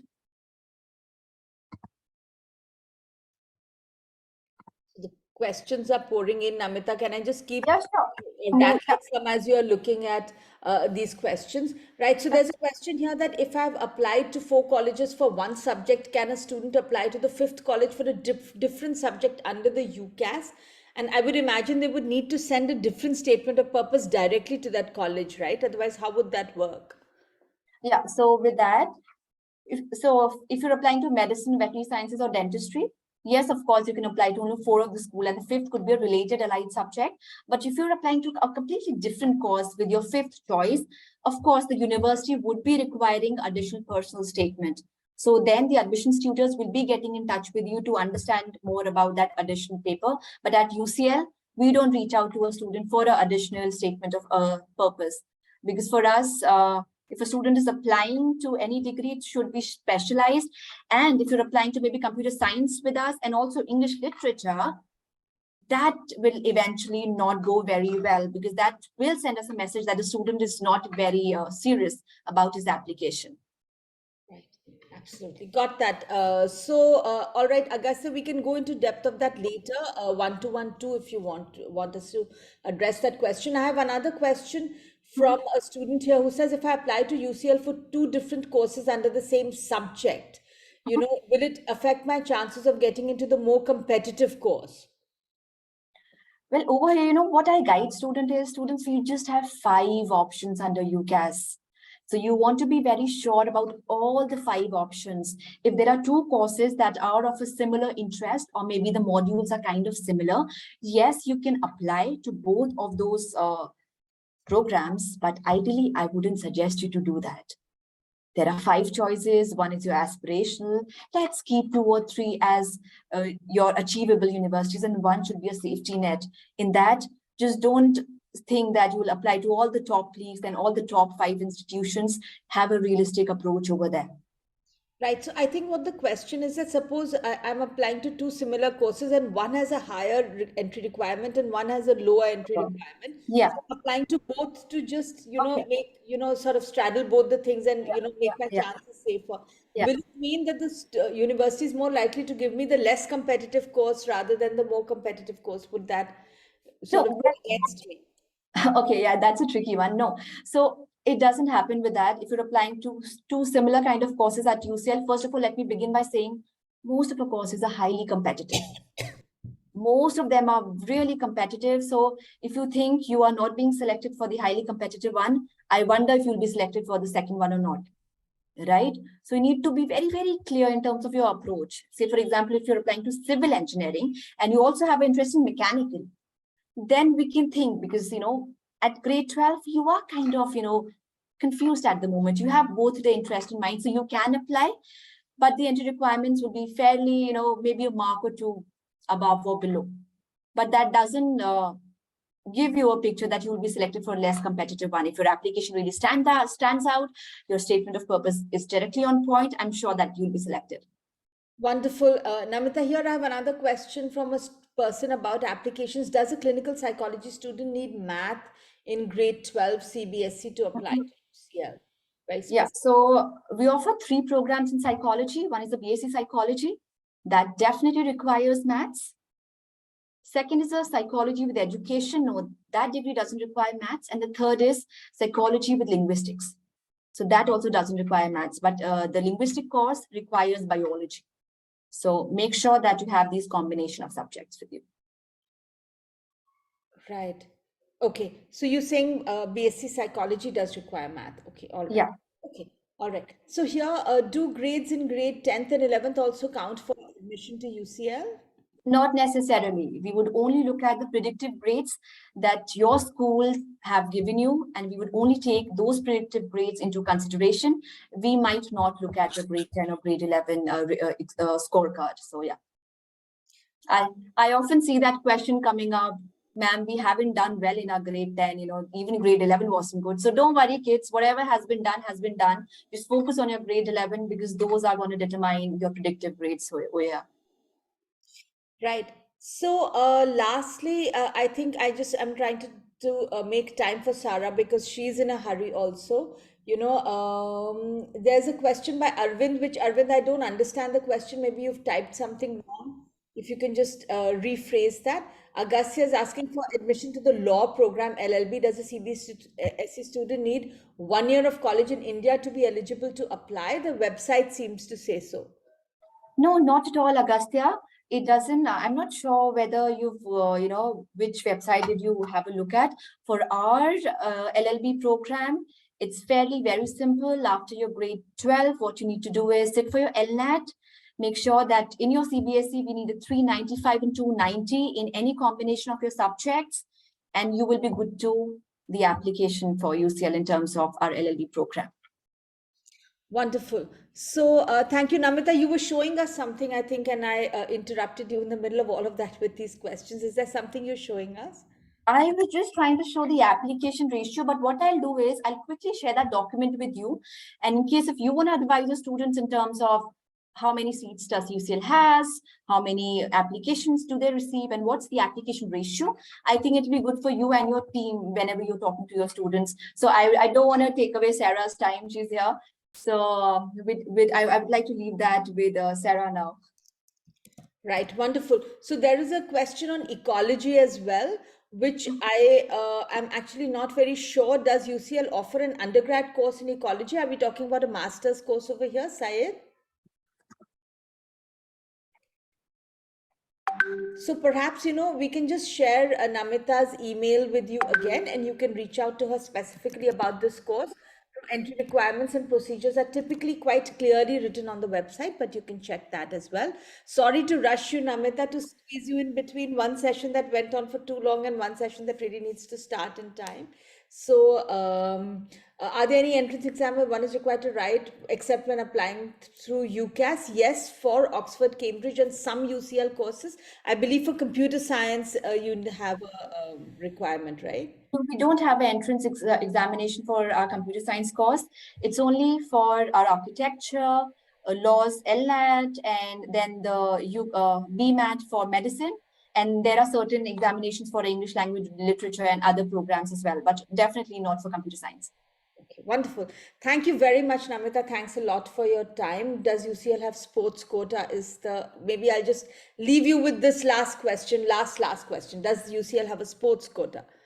No, we do not have a sports quota, but this year we've launched a global undergraduate scholarship. So you might want to have, learn more about our scholarship through our website. This year about 7 to 8 Indian students have been awarded that scholarship. So these are full scholarships or part scholarships, but we don't have a sports quota at the moment. But there are definitely really exciting sports facilities in the university that you would want to have a look at. Thank you so much. I've put the link for this scholarship that she's talking about in the chat box. Thank you so much for your time, Namita. And thanks for patiently asking so many questions. Do reach out to her. I know there are still many questions too, so please do reach out to her. Thank you very much. Thank you, Richa. Hello, Sara, and I will leave it to you. Have a good one. Bye-bye. Hi, Thank you, Namita. Sara. Good to see you. Yeah, hi. There you are. Hi, Sara. Thanks for being here and thanks for your cheerful presence again. Sorry to push you on time like this. No worries at all. Yeah, as I mentioned, I do have to leave very promptly, so I'm going to try and be very concise and have that information shared as much as possible. So hello, everybody. My name is Sara and I am the representative from Imperial College London. Hopefully you've heard a little bit about us, and I hope to get to a bit of an introduction. But the focus of my presentation today is on the UCAS personal statement. So to give you a bit of guidance, a little bit of support in terms of what competitive institutions like St Andrews, like UCL and like Imperial that you've heard from today will be looking for when we are assessing an application. So as you heard from Namita and the presentations before, the grades are not enough in terms of getting into competitive institutions like Imperial, like UCL and like St Andrews. Our admissions tutors are really looking for students to go above and beyond in terms of demonstrating that interest and focus in a particular subject. And so how we assess an application is partly done by looking at your personal statement. So what is the personal statement? It is your chance to stand out from the crowd. As Namita mentioned, our institutions are receiving multiple applications per place, and the grades are not enough. The students who are applying to us are meeting or exceeding the grade requirements. So once an applicant has demonstrated sufficient predicted grades that are shown to meet the entry requirements, the personal statement is then going to be used to support with extra information to demonstrate why you were the ideal applicant for that course. As you may already know, a degree in the UK is much more focused in terms of the subject area that you'll be exploring compared to institutions in the US, for example. Our bachelor's degree in England are 3 years and our integrated masters are 4 years. And the reason why it is shorter than in some other countries is because they are so focused. There is less flexibility with declaring your majors and minors much later. So our admissions tutors are really looking that you have that demonstrated passion, interest, and skills that would make you a strong applicant. Overall, above and beyond what the personal statement is wanting to demonstrate, what you're looking to show, is why you want to study that course. What have you done to prepare academically? Any wider reading that you've done? Have you done and learned things through extracurricular activities? And overall, what makes you a good choice for that university? Very, very different to a direct application that you might be doing to a US institution. The personal statement is academic focused. It's a relatively short piece of writing compared to some of the other essays that you might be doing in IB or CBSE, for example. It's only 4,000 characters, 47 lines, which is approximately 650 words. And 75 to 90% of this needs to be focused in your academic interest, your interest and enthusiasm into the subject that you are applying to.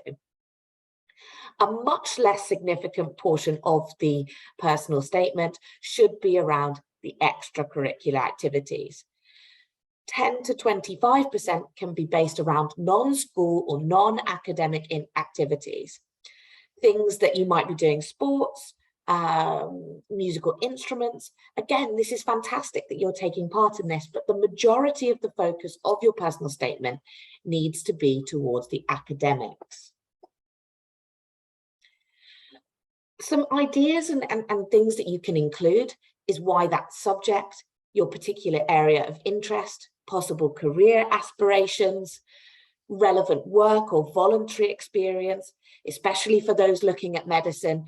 Our medical admissions teams will be looking for relevant voluntary experience with people, whether that be in a hospital or whether that be volunteer work in a care home, looking after older people. Relevant extracurricular activities, and potentially if you're looking at various areas, whether that be law or science, an awareness of cultural, industrial affairs that you might want to incorporate into your personal statement. What you will hear UK institutions talking about is supercurricular activities, where in your direct applications to US institutions, you'll hear universities talking about your extracurricular activities. For UK universities, we are wanting to know what you have done above and beyond your academics, above and beyond the examinations that you've taken to demonstrate that interest. Now, we often get asked, does this need to cost money? Do I need to do taster? Do I need to go to summer schools, for example? And the answer is that this doesn't need to cost money. There are a range of different free resources that you can find online to help support this journey for you. This could be engaging in literature, research, looking at research papers, looking at journal articles, listening to podcasts around the area, attending exhibitions or watching documentaries around the subject, thinking about free taster lectures that are offered. Imperial at the moment has a range of different taster lectures that are given by current academics and current students. This might be a way that you kind of explore your interests further. Many students, especially over the pandemic, started thinking about personal projects, learning things. If you are interested in computing or coding, taking a free online course, learning how to code, building your own website, perhaps teaching younger children how to code and implementing your passion regarding this area, problem solving. Our admissions tutors are looking to see that you have the relevant skills, the relevant interest to thrive in that course. And it's really important that you go through the courses that you're applying to and look very much like a job interview, that you have the relevant skills that are listed in the course description, in the module outlines, and that you're using that within the personal statement to demonstrate your suitability. Some students will get work experience, but for most courses, this isn't a requirement. Some students really just prefer to look at the literature or research side of things. So really getting involved as much as possible and as early as possible will really help you not only find the right course for you, but really be able to, in that personal statement, in that interview, demonstrate that passion further with the academics. So where do you start? Doing your research, as Namita said in the previous presentation, doing that research, starting to look at the different programs around, mind mapping and looking at the skill set that is needed. Is it analytical, problem skills, teamwork? What is the course looking for and how are you going to demonstrate? Selecting the topics and skills to include, writing that first draft, and very importantly, showing your teachers, families, and friends, getting a fresh pair of eyes and seeing if this does sound authentic to you and demonstrates a clear passion in a particular subject. The earlier you start this process, the more options you will have to redraft until complete. Some ideas for drafting skills. This can be very, very overwhelming, thinking about all the things that you've done over your school life. So think about drafting things like what the course is looking for, whether that be communication skills, analytical skills, confidence, creativity. If it's something like volunteer work, what have you learned from that experience? What we want to be careful of is that in your personal statement, you're not just listing experience. Sometimes personal statements can be read more like a shopping list. I have done this, I have done this, I have done this. But really, we are looking for you to reflect on that experience and think about what you've learned from that. It's better to have 1 or 2 key experiences that you can reflect on, as opposed to listing 10 or 12 courses and activities without thinking about what you've learned from this. Continuing throughout to expand, improve, and enrich. And I've just taken a very simple idea here.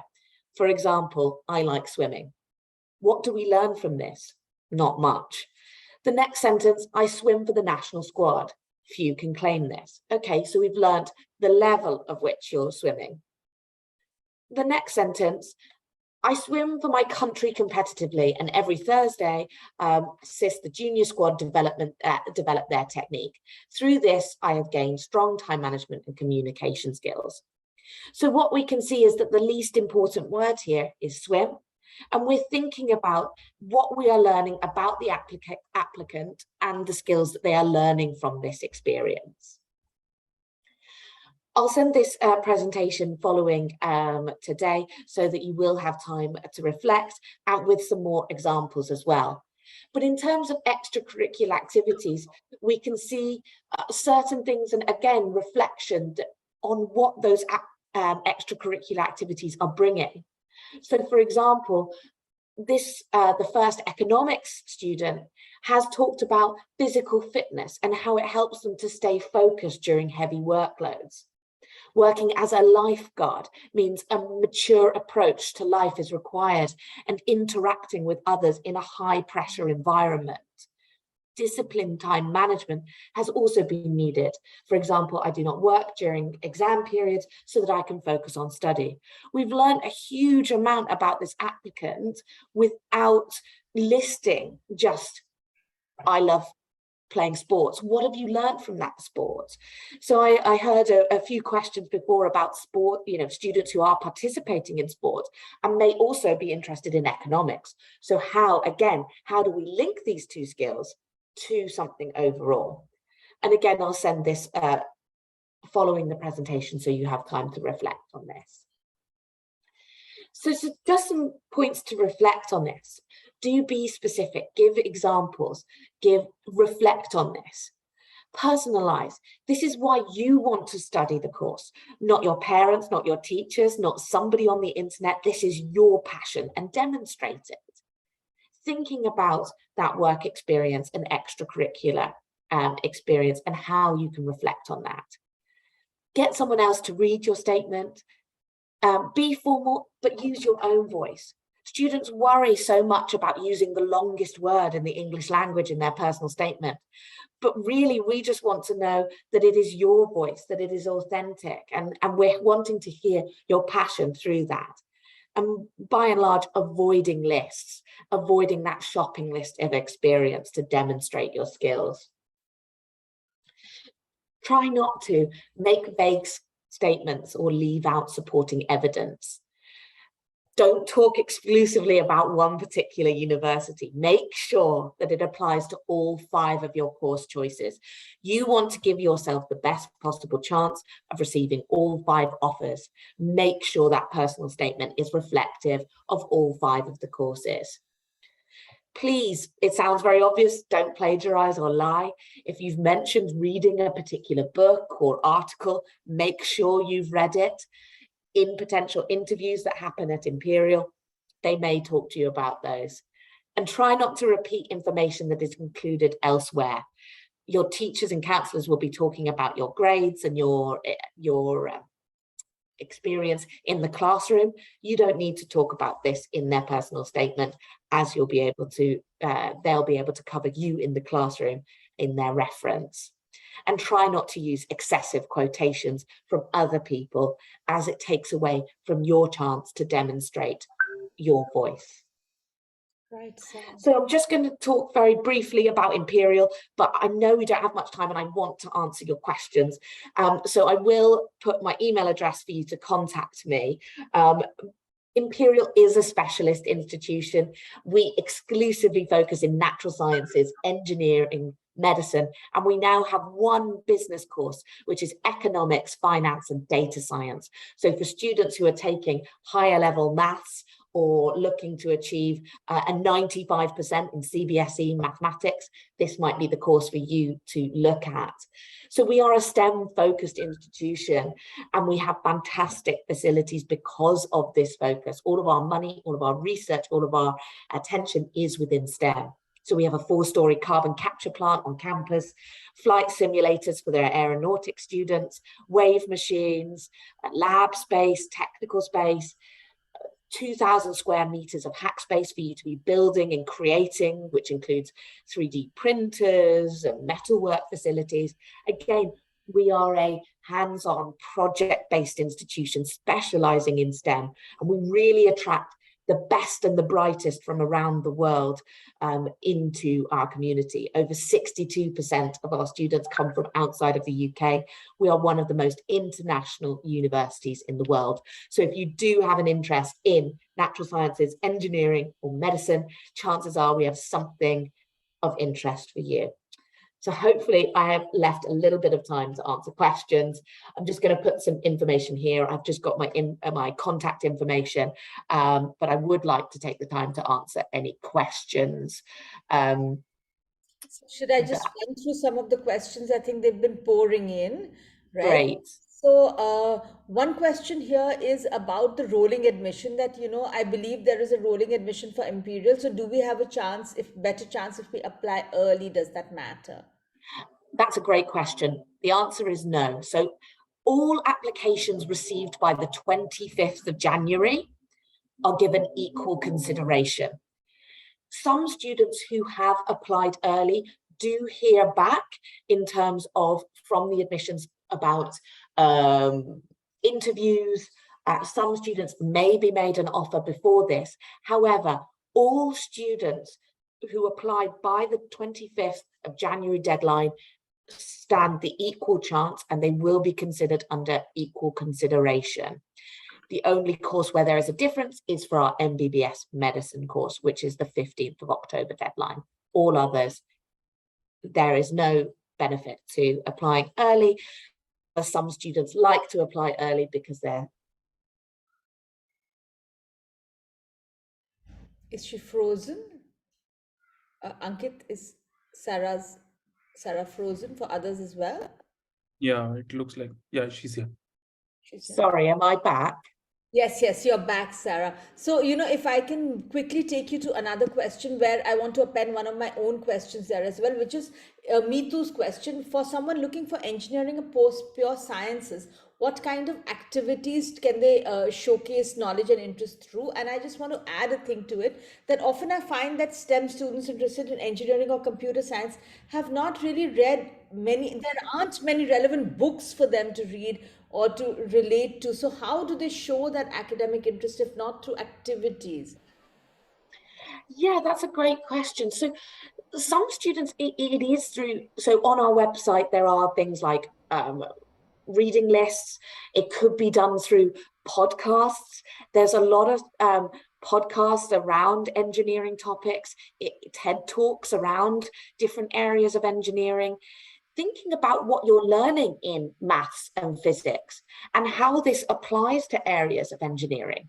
We understand that many students won't have experience in mechanical engineering yet, or computing, for example, but how are you applying what you're learning to the interest? If you're interested in an area of engineering, where has that interest come from? Computing and mechanical engineering are our most competitive programs, but really thinking about where does that passion come from? Students who are looking at computing, for example, will be teaching themselves to code, building up a website. Some students are interested in building up younger female students in STEM and giving back to the school community, teaching them about mathematics and physics and how to apply that. Students demonstrate that passion by exploration, and that does come through a variety of different ways, whether that be just through reading or implementing different projects of what they're learning from physics, from maths, from chemistry. Right. So I have a question here from Shalini, which says, what kind of summer programs would you recommend students to attend in their high school tenure, and do they count? That's a great question. So many universities, including Imperial, have summer schools. Now, to many summer schools, there is a cost attached, and it isn't accessible or possible for every student to be doing a summer school. Now, they can be useful in terms of they give you a chance to experience what life is like at a university in the UK, what studying STEM is like, and it gives you that kind of first-hand experience at university level teaching and exploration. However, if you go away from the experience and you don't reflect on it, and you don't say, oh, we did this experiment, and from this I learned and can apply this, then the value is less significant than if you've read a journal article and been curious and explored this further and thought about your own personal project. Summer schools can be a great way for you to explore your passion further if you are reflecting on it, and then you can incorporate that into your personal statement. But it is not mandatory for you to take a summer school or to participate in one, but they can be useful in exploring that further and giving you that next level experience.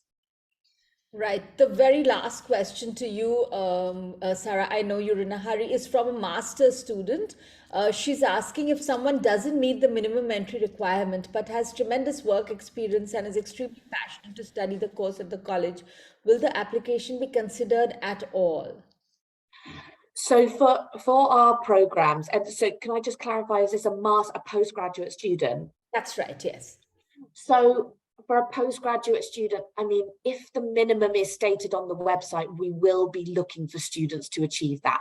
Because of the level of competition, it will be really important that you meet the minimum to demonstrate that. It is then we are looking for the passion and the application of that. Unfortunately, the minimum is set for a reason. We really want students to thrive academically at Imperial and enjoy the experience. So we set those minimum entry requirements quite seriously and are quite strict with those. So if you aren't meeting the minimum, we would recommend you look at other courses and universities. Fantastic. That was very, very useful, Sarah. Especially, I liked your pointing us towards the resources on the Imperial website, because we do struggle sometimes with our own students to deepen their tech application in a more academic direction. So thank you very much for that. I think with that we are with the end of my questions. Does teaching poor kids count? Via teaching, writing research papers, related courses, club leaderships, community services via teaching poor kids. Does this count? Do you have a very quick response to that? And guys, that will really be the last one. Exactly. Yeah. So if you're teaching underprivileged children about relevant ideas in physics, mathematics, you're really giving back and thinking about your own learning and how other people learn.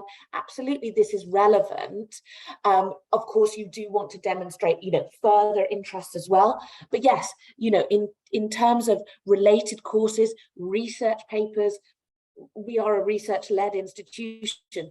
Students who are coming to us enjoy research. So absolutely, that is relevant. And teaching underprivileged children around areas of STEM helps with your interaction with people, your teamwork, your collaboration, your communication skills. So really thinking about what you're learning. However, if you just say, I teach poor children, it doesn't really add much if you're not reflecting.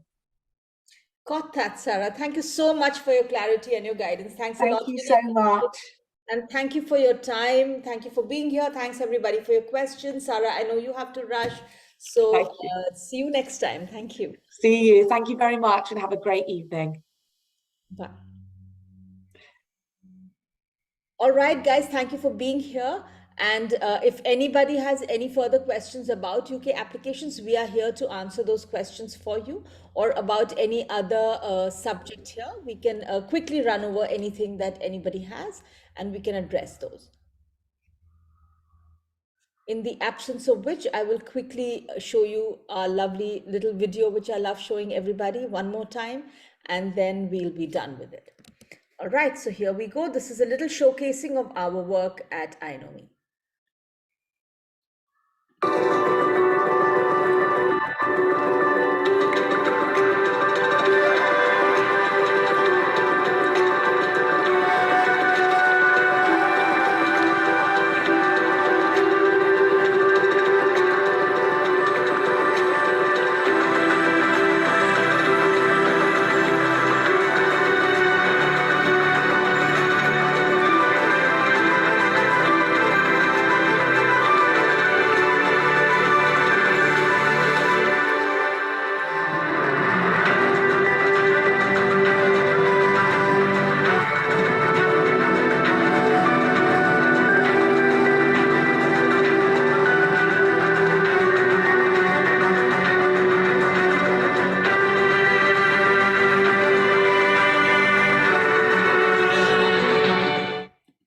Thank you guys. Thank you very much for being here. There is some question. Are there good summer programs that we can apply to for 2023 that do not require students to be 16?